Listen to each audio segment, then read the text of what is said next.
Welcome, everyone. Thank you all for coming. I'm Andrew Carter, and the Chief Executive on the Centre City. So I welcome you to the event, and I welcome you to our offices. I hope you like them. We're particularly proud. I'm particularly proud of these chairs that you see in front of you. They're fairly used, actually, by the staff. But nevertheless, they look impressive. So when you're looking from there, they look great when you see them. Wobble quite a bit as well, so I suggest you don't move around too much. I was also asked just Sophie will take you through the details of the session and chair. I was asked just to say a few words from Centre City's point of view about the nature of the conversation, and in fact, maybe a very quick reflection on the experience of us as a centre over the last 12 months or so in this space.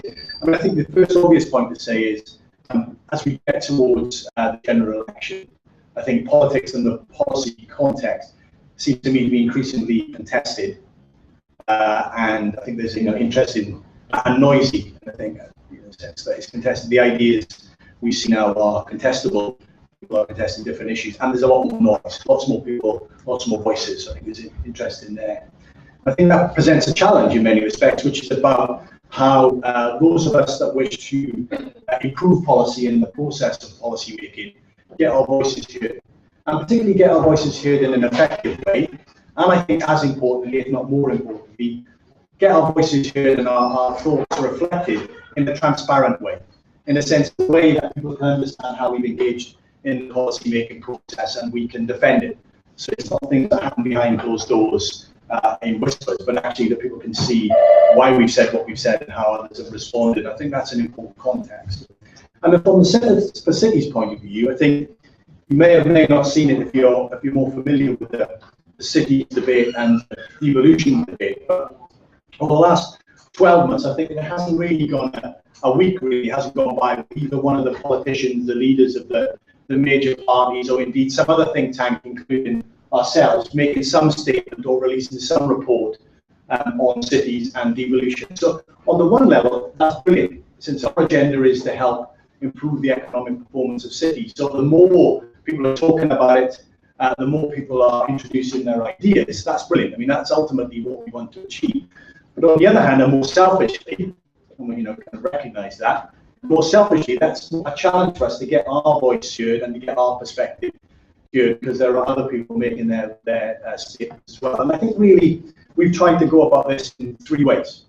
So the first way we've gone about it is trying to maintain a focus on essentially the fundamental question, and to hammer on this fundamental question is why cities are so important to the success of the nation, so successful to the country. We won't have a successful UK if we don't have successful cities. And we continue to push that point. We continue to provide the data and the insight and the analysis that demonstrates that. We draw on international experience. So really continuing to focus on the fundamentals. The second area that we've increasingly got into is actually to respond to the very burden, the very now. So this is about how you can resolve the housing crisis that we have in the UK by increasing the land supply.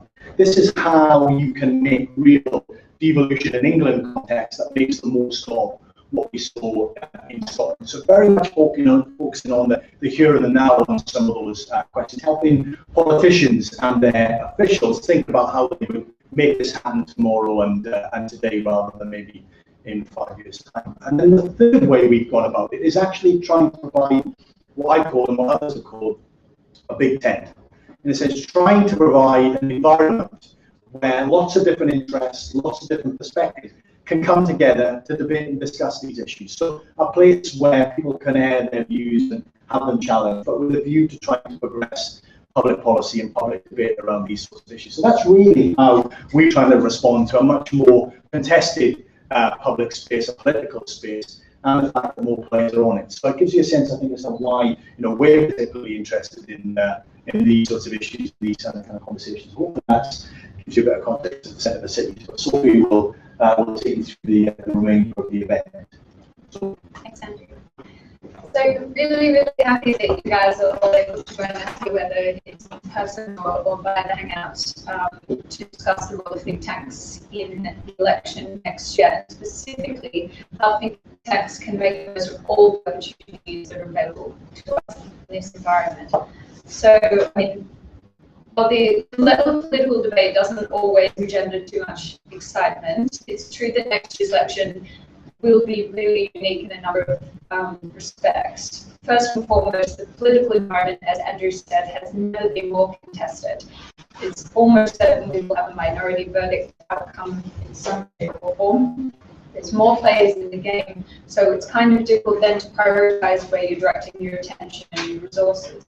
So we're going to talk through some of the challenges that think tanks are facing in the lead up to the election campaigns, and specifically the implications that the introduction of the Lobbying Act will have on this campaign, which, as I'm sure, spurred all sorts of internal debate and planning For those who aren't aware, we're now 2 months into the regulation period of the election, with the Lobbying Act having come into force. So we'll hear more about what this means for everyone here a little bit later on. So I'm joined here today by an excellent panel of speakers, starting with Raphael Behr, who's a political columnist at The Guardian, and I'm sure many of you here are familiar with his work. He's thoroughly immersed in covering the election, so we could ask for a better speaker to join us here today. And then giving their first-hand perspectives from the WOMCOM's trenches, we have Jenny Ricks, who's the head of campaigns at ActionAid, so a bit more of a charity campaign perspective. We've got Sonia here from Demos, and we've also got Stephanie from the Institute of Economic Affairs. So each of our panelists will speak for about 5-7 minutes, and then once each of the speakers have given their contributions, we'll have some time for questions from the audience. So without further ado, I would like to kick things off by handing the floor over to Raphael. Okay. So he's, as I said, a political columnist at Guardian, former political editor at the New Statesman. He'll be talking us through the relationship between journalists and think tanks in an election environment, and also how think tanks should be responding to what is a rather unprecedented political landscape that's moved far beyond the traditional two-party dichotomy. I hope I'll be doing that. I might not be doing that. I will try and stay brief. It's probably much more interesting if we get to presumably questions and I'll hear what everyone else has to say. Normally, in this situation, it's my responsibility, my role to sort of play the part of the cynical hack from the lobby. And on this occasion, I will do that because it is an important space. Because you have to understand that in the lobby system, which you may be familiar with, journalists hunt impact and look at the news lines, and then most of them are reporters. I'm unusual, I'm a columnist. I am allowed to engage with ideas. Reporters essentially from their news desk point of view are not, and they're looking for news. And in that context, when they were looking at think tanks, there's probably more, but I could think of sort of 3 main stories that you come from get from think tank. You have new research shows interesting, slightly alarming thing. That's one. You have new reports calls on politicians to do things that everyone knows they can't do because they're constrained by their party. Build on the green belt. Experiment with more animals, children. And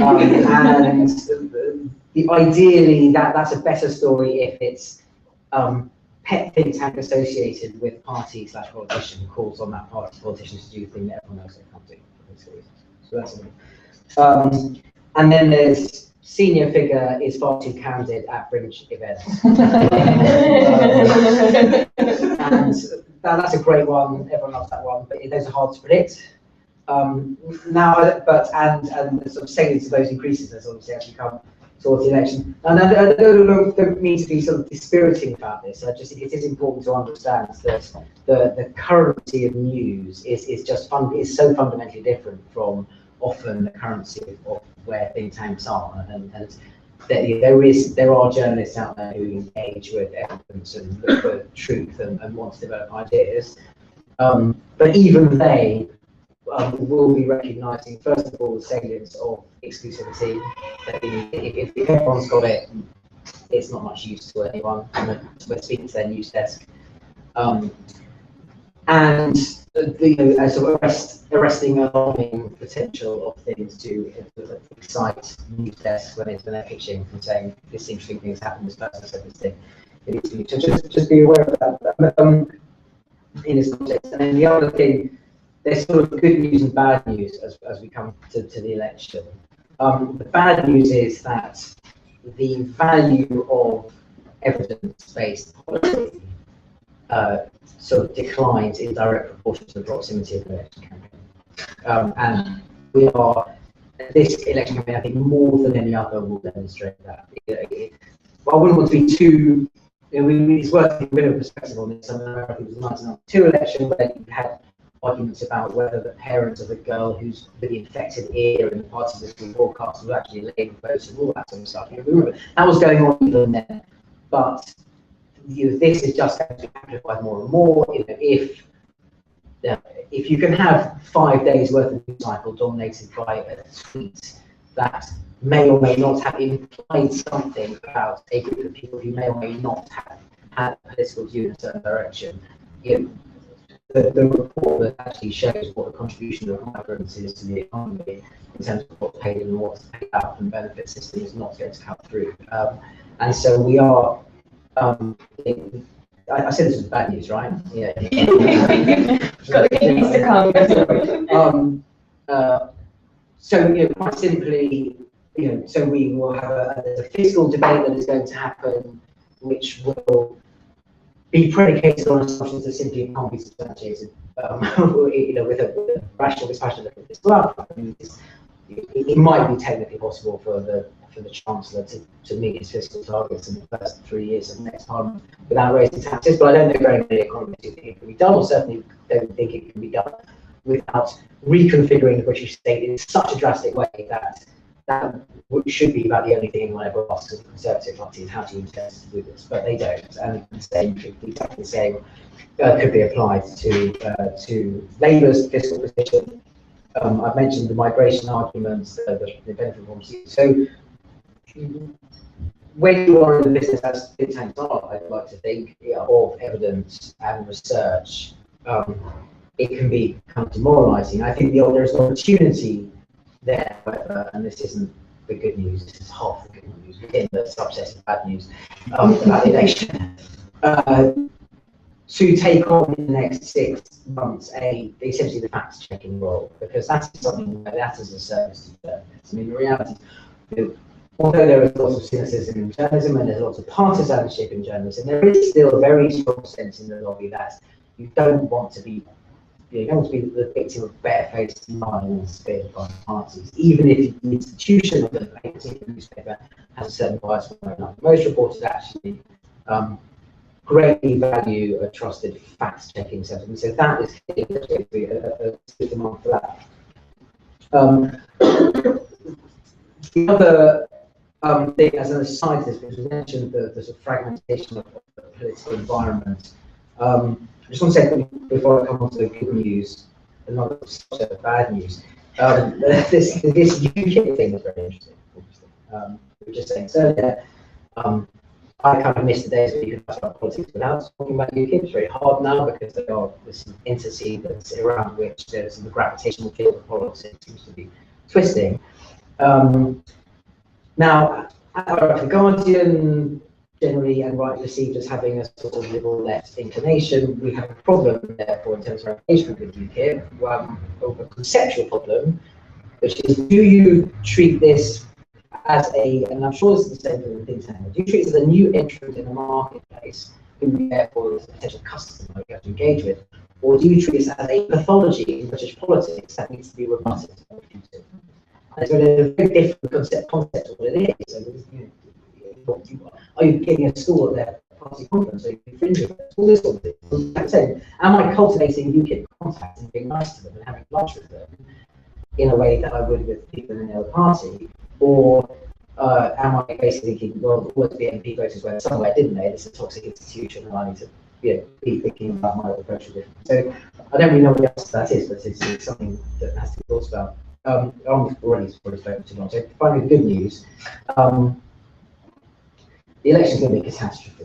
No one's going to win. The business model is completely broken, and what will happen after that is the creation of a huge market. Everyone going out and saying, how do we reconceive all of statecraft and politics in a way that actually engages with people? What's the real antidote to UKIP? It's a kind of from the bottom up politics of empowering people to take charge of their own lives. They don't feel angry, so they have control.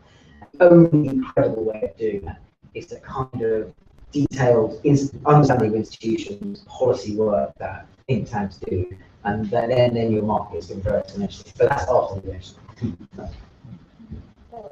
Thank you very much. Very, very interesting perspectives. I think we'll come back to a couple of those points later in the questions. So now we're going to move on to Jenny. So Jenny is an Action Aid. She's head of campaigns. She's been working in development for 12 years, including on a series of major coalition campaign movements as well. So Jenny is very kindly going to talk to us a little bit about the Lobbying Act and the impact it's had on the way that Action Aid and others push this campaign, and maybe a little bit more about their role in the election campaign, which I know is also great, Jenny. Great, thank you. So yeah, it's nice to be one of the interlopers in the comms world, so thanks for having me. Because I'm under a wonk specifically, nor a dedicated comms person. My role sits somewhere between the two. And I guess what I could hopefully offer to the conversation is a bit of a perspective from someone who's been engaged in doing public campaigning on development issues for quite a long time. So take out of this what is useful. In terms of the Lobbying Act, how many people here are familiar with it, roughly?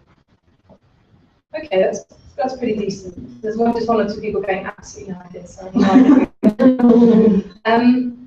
So I suppose where we are now, as you said, a couple of months into the regulated period, I think probably there's still mixed opinions within the sector as to how much of the chilling effect is actually having on campaigning in this period. I think it's still a little bit of an unknown.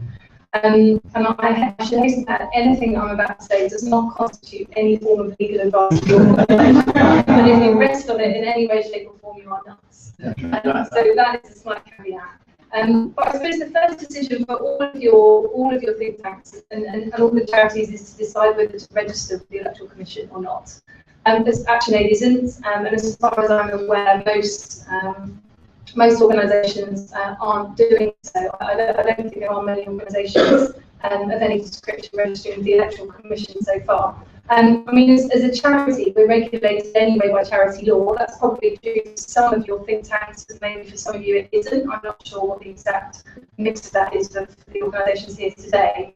But the main thing about the Lobbying Act is in this election period, and the outline Raphael's just given you tells you why. In this period, a lot of it is about not being party political or being the test of your activities and your agenda, not seeking to be party political in terms of making one candidate win or lose, that type of thing. But for lots of charities who are campaigning, we are not party political anyway, so in a sense it's sort of another check on the same thing that's already in place. And I think most charities won't be registering in this period. I suppose for you thinking about it in the election period, it's just another thing to bear in mind in terms of your plans. I mean, most organisations would seek legal advice to check that what they're doing isn't going to fall foul of the Lobbying Act unintentionally, that will be a common thing, and that you don't fall foul of the purpose test. But I suppose it's just at this stage, it's a bit of an unknown, and so it's something to just stay alive to throughout the period.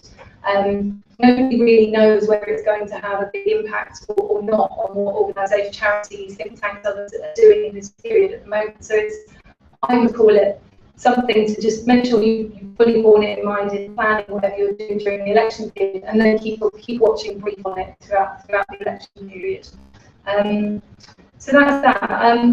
The other thing I wanted to offer was the conversation was maybe some advice for think tanks in this period. I suppose the first thing is probably to decide whether or not what you want to get out of the election period, decide whether it is influence, whether it is up through the media, and then you might need to think a little bit more like a campaigning organisation and thinking about how you're going to do that. So, as you just said, business as usual isn't really going to work for you over the next 6-9 months. But you might decide, it's quite different to decide you want to be the go-to authority for facts on the housing debate than it is to think you want your big idea for cities to be all the political parties' manifestos going into the next period. So that the types of objectives you could have for your organisation in this period could be wildly different. Some could be much more on the national policy agenda, others could be more about positioning your think tank and your ideas for the future. So that's probably the thing to decide up front. A few lessons that could apply from how NGOs and charities would approach this kind of period if they're doing campaigning is again to match your agenda, what your organisation wants to achieve in this environment. So kind of what is there for you in this space? Where might you, what ideas of yours or what parts of your agenda are going to be able to influence? Given the environment is febrile, to say the least, relentlessly domestically focused, incredibly negative in its tone. That's the kind of environment you're in, one where parties are looking at voters and what they're thinking. Where's the space for you in that and your agenda? Digital, I mean, you're all comms people, and I'm sure this is the constant topic of one comms sessions writ large, but you'll all know that a lot of the election and the debate is playing out online in a way that it absolutely hasn't done in previous elections. Anything you're doing and producing and thinking about needs to be very, especially for think tanks, you don't have supporters around the country, you don't have people you're mobilising and that you're working with in the same way as many other organisations. So digital is going to be absolutely crucial for you, and if your stuff isn't digestible and usable and shareable online, then it's probably dead in the water. Probably the level of flexibility that you're not used to, and I'm sure that's something that journalists would want of you, and whether you can give it to them or not is another thing. But it's often the cry that your big set piece report that you plan to put out on a certain date, when the news of that issue is blown up in the news agenda 2 weeks before, those two things don't really match in an election cycle. So being as flexible as you can, probably thinking as creatively as you can about the kinds of alliances that you work in. NGOs and charities are probably, dare I say, a bit better at doing that than think tanks. But obviously, the more you're working with others, or maybe the more surprising the alliances that you're working in, probably the more cut through you're going to get. You might have to start thinking about all of these things, or how you're going to advance your agenda a bit earlier than you would normally. I'm not sure what your planning horizons are normally like, but you might want to get, if you want your big idea to be in all the parties' manifestos, that requires, you should have started already, basically. You shouldn't be thinking what you're going to be doing in a few months' time. And I would also say, I mean, similar to what Raphael was saying, is also think about what comes after the election, because potentially it's not just about what happens in this period. It's the big wins for your agenda could well be after the election period. So thinking about this particular time up to May, but then also where that leads you afterwards is probably quite important. So I'll leave it there. Thanks very much, Jenny. That's really, really interesting to have an inside-outside kind of perspective as well, and also just to contextualize the election within that longer-term strategic planning for think tanks as well. Very helpful to hear. So next up, we'll hear from Sonia, who's an associate at Demos. She writes regularly for The Observer. She was most recently head of public services and consumer rights policy at Which, very influential, and has also worked as a senior advisor at Milliman. So I think some of you might be talking us through a little bit more around the role that research that think tanks produce can play in the election campaign, and also around this sort of philosophical, practical question around how think tanks can most effectively tread this boundary of influence without overstepping the mark. So over to you, Sonia. Great, thank you. Well, I think I'm on the panel because I am a wonk and I'm proud. At times describe me as a little known think tank veteran about a year ago, and that's when my friend said to me, I don't think any of that was really meant as a compliment. But for my sins, I have worked at the SNF, IPPR and Demos in my time. I've done a couple of other things, but I now find myself 8 months out of, or 6 months out of the next election, staying closer, freelance and doing some work for think tanks again. So I guess I've come full circle, just can't stay away from them, so there must be something about them. So I thought first of all I'd give you the 140 character summary of what I'm going to say, and then you can switch off if you want. And that summary is